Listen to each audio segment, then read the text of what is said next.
Welcome to the Differently Aligned podcast for neurodivergent business owners. I'm Adina Levy, an autistic ADHDer and a multiple business owner.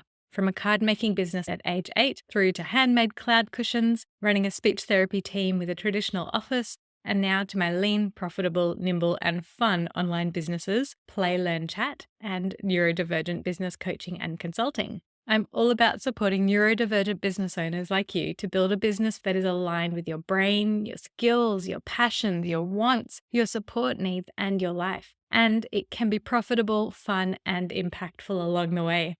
So join me for ideas, support, conversations, and guidance to grow your business without burning out.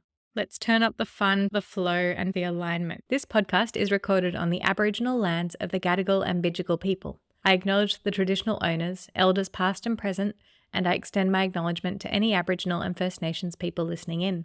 I have just done something quite new for this business. I've released my first standalone course within neurodivergent business coaching and consulting. And this is something that I have available for my neurodivergent business collective members. But I heard from many folks as I was speaking to a lot of people over the last few weeks. I kept hearing this theme come up, and I recognized that this is something so many of you would benefit from. So what I decided to do was turn this webinar into a standalone course. Now, it's actually a 2-part course. Anyway, let me tell you what it's about. I'm going into the details. It's the Streamline Your Business for Time Freedom course. This is something I absolutely love talking about and helping neurodivergent business owners understand that when you take time and make effort and get support to streamline parts of your business, you get so much brain space back. You get time space back. You can either do more with it within your business or you can have more rest, more free time. In this episode, I'm going to be sharing with you what these words are that I talk about a lot: streamlining, systematizing, automating. And I'm going to explain why it is so important for neurodivergent business owners to be practicing streamlining in your business as much as possible.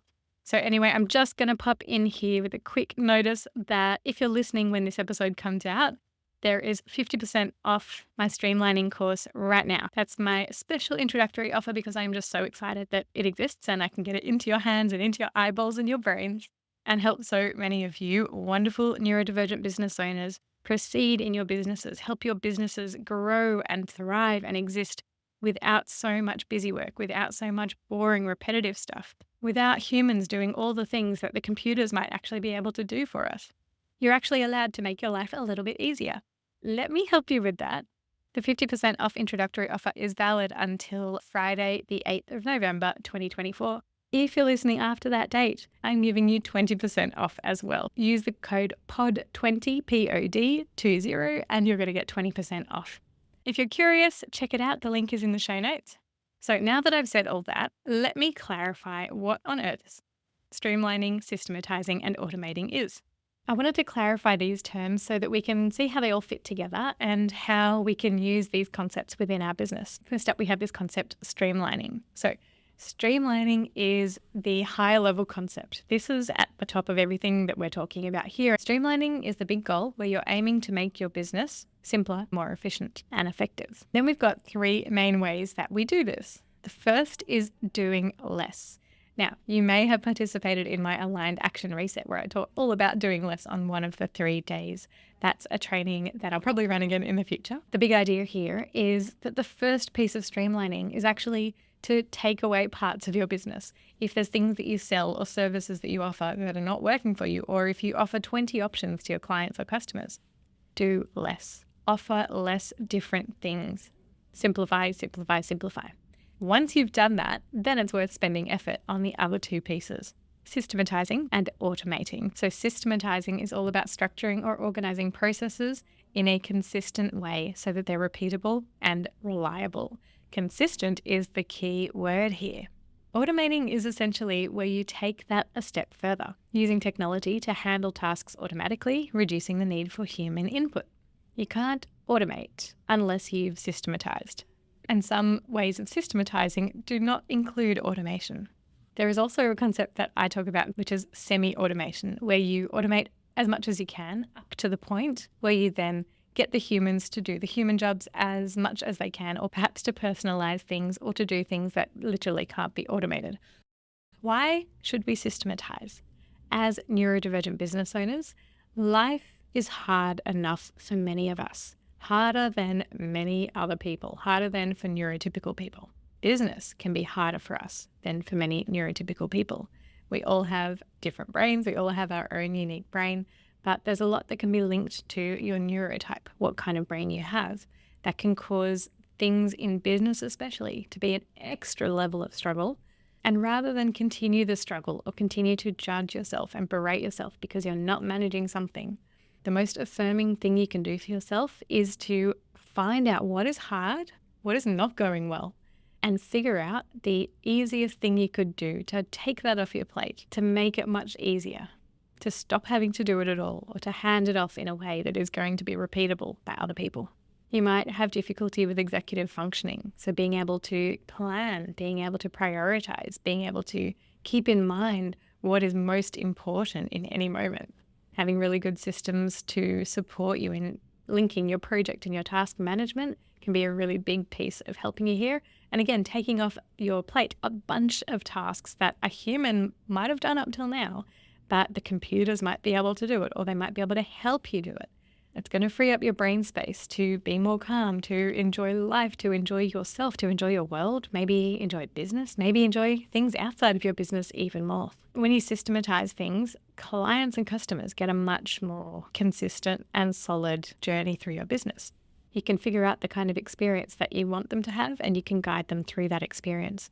You can also be sure that if you have team members, that the experience you want for your clients and customers is going to be consistent when other people are implementing it. If you have difficulty with time, understanding how long things take, knowing what time it is, remembering what you have to do next, systematizing how you deal with time, how you use tools like alarms, calendars, diaries. These are cheat codes. These are shortcuts to help you manage your day without as much stress in your noggin. When you systematize your business really, really thoroughly, you are going to get a lot less random customer service inquiries coming your way. Across my two businesses at the moment, it's approximately 150 different transactions that go on each month. That's 150 clients or customers that I'm supporting or serving or selling to. Now, my business model might be very different from yours, but I just wanted to demonstrate that I have built very good systems. I'm always updating them, improving them, tweaking them. And yes, sometimes the systems break and they need to be fixed. That's a thing. And sometimes I scramble and I work really hard to kind of fill the gaps of a system that's not working so well. And I have to coach myself to stop, step back, make the time to systematize. And when I do, it always pays off. I'm not pretending it's perfect, and I will never pretend it's perfect because it's always a machine in motion. But for me, the mark of success is that I'm able to help a lot of people in the way that's aligned for me. So for me, that's delivering things like webinars, workshops, supporting the membership, and having a few clients who I do like very specific, deep interactions with. On all of those levels, I've put systems in place so that people know what to expect. They get the information they need at the right time. Payments happen seamlessly. Invoices go through seamlessly. And my back-end systems, the things that I need to keep track of payments, to keep track of everything coming through the business, to keep track of inquiries, all of that's systematized on my side as well. Your brain doesn't need to be the one to look after all the nitty-gritty bits of information, bits of memory, bits of tracking time, tracking tasks. Don't let your brain be that thing. If you release your brain of all of that and you have systems that are taking care of it, or at least holding that information or providing reminders, your brain can be freer to do more of what it loves to do. So I hope I've sold to you why systematizing is super important. Really, as we zoom out further, what is this all about? To me, systematizing is all about reducing friction, to figure out what do you need to do? Where's your next system that you need to systematize? The best place to start is to think, where is there friction in your business? This friction can take many forms. It can be things like not getting back to people on time. Where is somebody forgetting something? Where are team members not following your process? Where are things being late or forgotten or not done to standard? Where are things being done again and again and again when they're actually very repeatable and they should be done consistently in the same way? Where are people missing information? Where are you missing sales or clients because people are not getting the right information at the right time? I could go on, but I'm just trying to get you activated to think about noticing those pathways in your business where there is friction. That's where you want to head first. That's where you want to systematize. The more frictiony it is, the more we want to address that. If by now you figured out that there are areas of friction in your business, there are aspects of your business that you need to shape up, and you want some support to figure out what exactly are those aspects of your business that you can systematize. You want to see how I systematize things in my business. You want to learn about which tools you can use that are going to help you get to where you need to in your business systems. Then head on in to check out my Streamline Your Business for Time Freedom course. It's self-paced, you've got 12 months access, it's available right now. And again, if you're listening before the 8th of November 2024, as an introductory offer, it is 50% off. If you're listening after that date, as a fabulous podcast listener, I'm giving you 20% off, even if that introductory offer is finished. So use the code POD20, POD20, and you're going to get 20% off. When you take my streamlining course, you're going to learn how you can get rid of some of the endless, boring, repetitive work that just gets in the way of your big picture dreams, your creative sparks, your rest time, like you deserve all of that. So I hope you'll check it out and let me join you on your business journey so that you can build your business that is working for you, a business where the systems just work and things chug along at a beautiful pace without you having to twiddle in every corner of the business all the time. Get in touch if you've got any questions about how you can apply this to your business, and I can't wait to see you in there. Thank you so much for listening in. I hope that you've taken something helpful from today's episode, and please do share it with a fellow neurodivergent business owner friend. You can find me on Instagram at neurodivergent.business, and all the links that I've talked about are in the show notes. Remember, your business can feel aligned and easy, and it's okay to do business differently. I'll see you on the next episode.